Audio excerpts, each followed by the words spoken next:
जाते हैं, पावन कथा सुनाते हैं। भाई भरत समान जिन्हें श्री राम बुलाते हैं, हम कथा सुनाते हैं।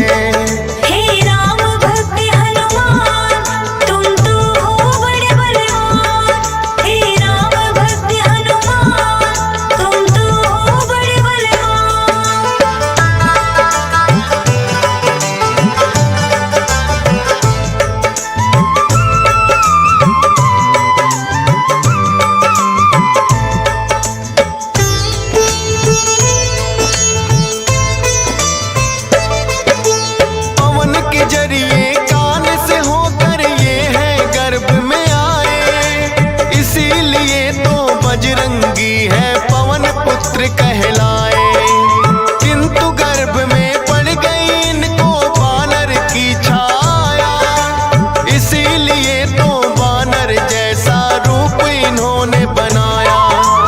बचपन से ही हुए हैं ये तो बड़े वीर बलवान, भोले जी ने जैसा कहा था रखा नाम हनुमान। देख के एक दिन आसमान में लटक रहा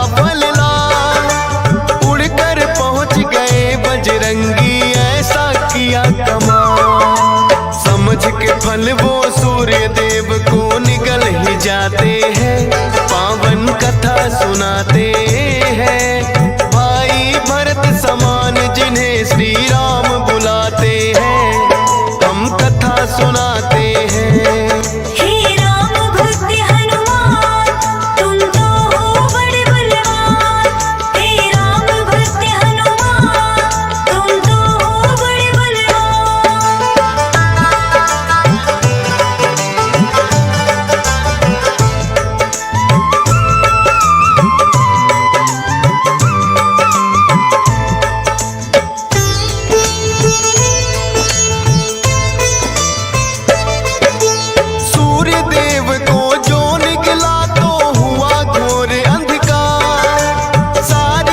सृष्टि में मच गई फिर तो हाहाकार, सारे देवी देवता भी तो होने लगे व्याकुल।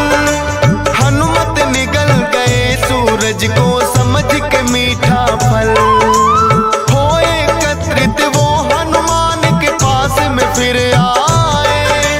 बाहर निकालो सूर्य देव को रहे हैं समझाए,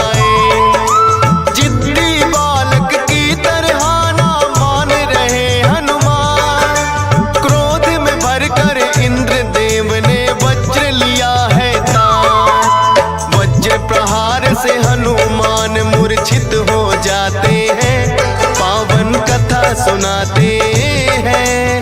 भाई भरत समान जिन्हें श्री राम बुलाते हैं, हम कथा सुनाते हैं।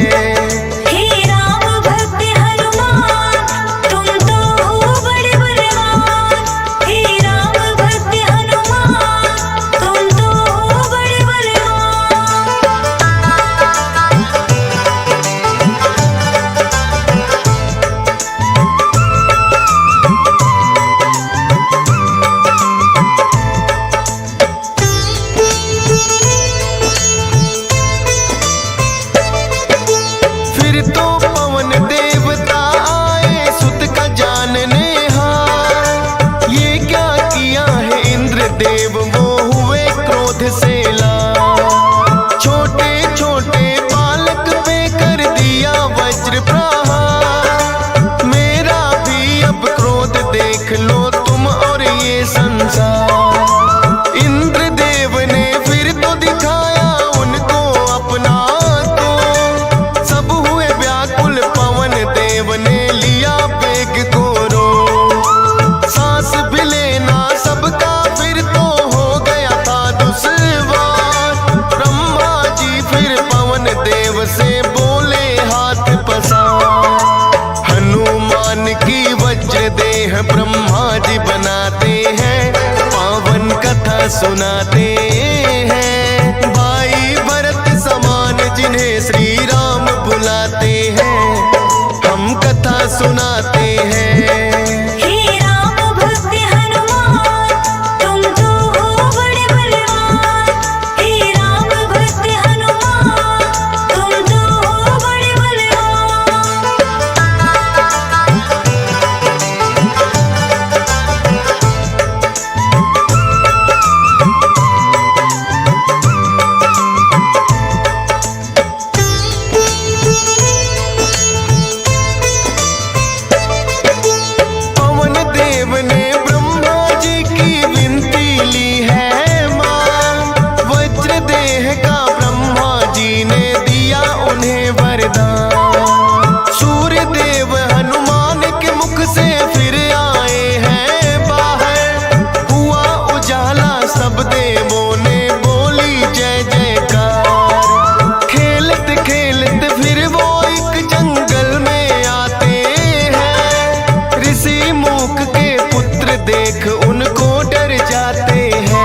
किसी मूक के सांप से वो बल अपना भुलाते हैं, पावन कथा सुनाते हैं। भाई भरत समान जिन्हें श्री राम बुलाते हैं, हम कथा सुनाते हैं।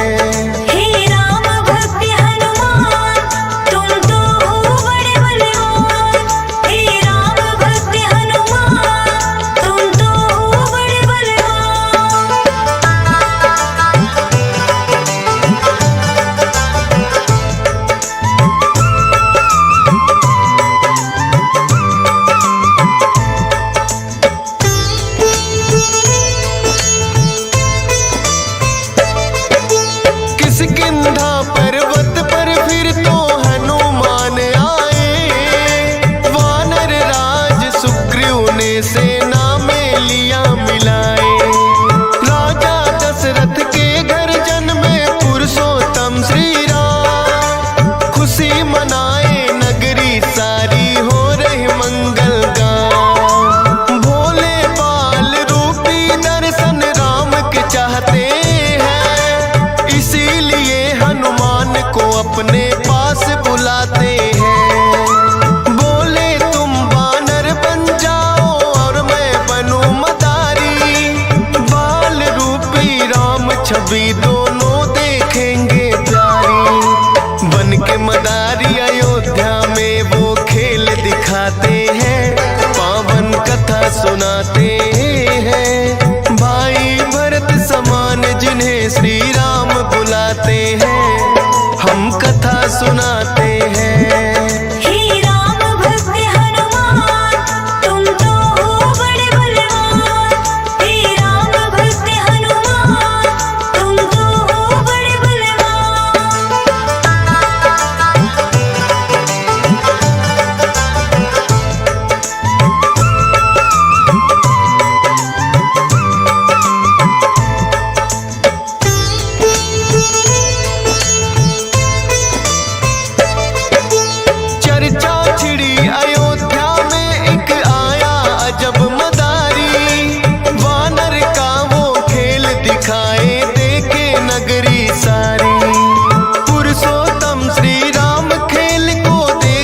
चाहते हैं राजा दशरथ फिर उनको महलों में बुलाते हैं। भोले ने फिर बजरंगी संग ऐसा खेल दिखाया, बोले राम ये वानर तो है मेरे मन को भाया। ये वानर तो मैं रखूंगा बोले हैं श्री राम, लेकिन खेल दिखाकर भोले कर गए हैं प्रस्थान। माने ना श्री राम तो लेकिन रूठ ही जाते हैं, पावन कथा सुनाते